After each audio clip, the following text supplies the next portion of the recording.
Hey everyone, welcome to This Explainer. Today we're diving into a monumental shift happening right now on the global semiconductor industry. For decades, the tech world was driven by one absolute overarching goal: maximum efficiency.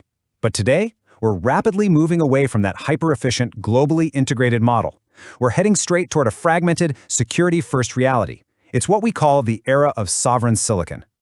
Here's our agenda for today. We've got the new silicon reality, rise of fortress manufacturing, the raw material war, splitting the AI ecosystem, and finally, a new investment playbook. Let's just jump right in and see exactly how geopolitical tensions are permanently rewriting the rules for tech supply chains. So, what actually drives semiconductor success today? We really need to fundamentally reevaluate this.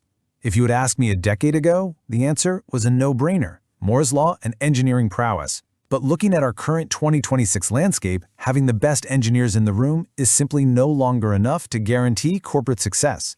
The entire paradigm has flipped upside down. It used to be all about engineering excellence and maximum efficiency. But those old rules have been totally overshadowed by the new rules: national security, geopolitics, and supply chain resilience. National security strategies and export controls are literally dictating which companies get advanced equipment, raw materials, and market access. All right, part one, the new silicon reality.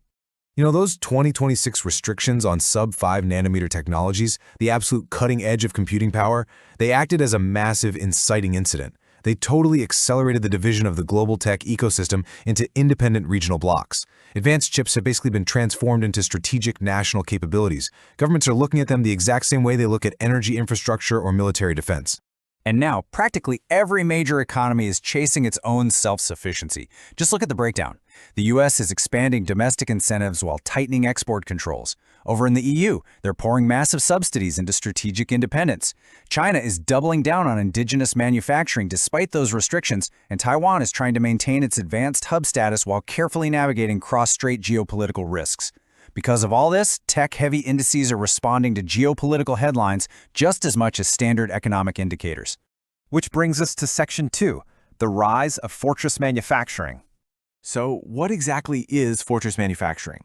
Basically, it's a massive strategy shift where governments are actively encouraging geographically diversified fabrication capacity. They are prioritizing supply chain security over maximum production efficiency. Capital is flooding into domestic fabs and local chemical supply chains, marking a historic departure from decades of globalization. But reshoring isn't a magic bullet. There are some serious hidden costs here that investors absolutely have to factor in.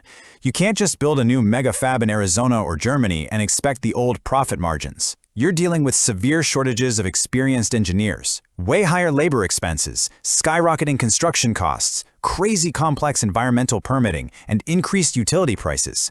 It's just a fundamentally more expensive way to do business.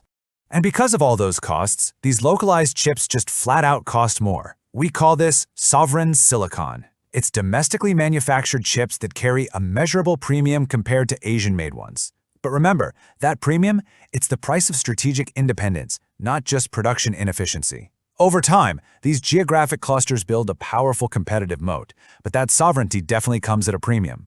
Moving right along to Section 3, the raw material war. The shift goes way deeper than just the factories. Tightening export licensing during 2026 for specific critical minerals like gallium and germanium has introduced a whole new layer of geopolitical risk.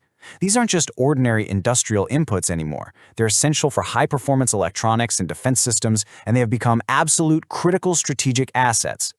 So, as export environments squeeze those upstream supplies, companies are scrambling to diversify into places like Southeast Asia and India to find stable political relationships. And here's the kicker.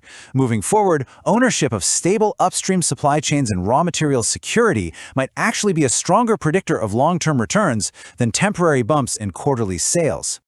Okay, part 4, splitting the AI ecosystem. This fragmentation is hitting AI hard too. Because of export controls on advanced AI accelerators, we're no longer looking at one integrated global market. We're literally watching it split into a Western tech ecosystem and an Eastern tech ecosystem. Both sides are increasingly developing entirely separate hardware standards, software platforms, cloud infrastructure, and national procurement priorities.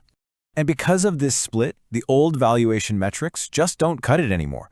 Regional stock correlation is weakening, and valuations are heavily diverging based on geographic exposure instead of just tech leadership. Right now, there are massive rewards for companies that can successfully juggle dual supply chains to navigate these differing regulatory frameworks. Flexibility is the new gold standard for sure. Let's wrap things up with Section 5, a new investment playbook. You know the old saying, during a gold rush, don't bet on the miners, sell them the picks and shovels. Well, regardless of where a new fortress fab is built, every single facility requires highly sophisticated production equipment. The smartest plays might just be these businesses that effectively sell the picks and shovels needed for this global expansion. Investing in the companies making these highly sophisticated tools is a brilliant way to bypass the roller coaster of betting on individual chip designers. We're talking about essential fabrication infrastructure here: lithography systems, deposition equipment, metrology tools, etching systems, and inspection technologies. But you've got to look beyond just the obvious AI headlines. Sure, AI accelerators and sub-5 nanometer processors get all the compute demand hype. But power semiconductors, driven by the global energy transition with materials like silicon carbide and gallium nitride, they could quietly outperform as hidden champions, powering EVs and smart grids completely separate from all the geopolitical drama. So if you want to thrive in the coming decade, you need to prioritize these pillars of geopolitical resilience. Look for strong balance sheets with ample liquidity. You want diversified manufacturing footprints and access to secure raw materials. Add in exposure to multiple regional markets and leadership in essential infrastructure, and you've got a strategy that balances high-growth bets with the structural reality of the industry. I'll leave you with this final thought to ponder. Adapting to fragmented trade isn't some temporary disruption. It's the new permanent reality. So ask yourself, in the era of sovereign silicon, who actually wins? Is it the company that can produce the fastest chip, or is it the one that builds the most resilient business? Thanks so much for joining me for this explainer, and keep questioning the changing world around you.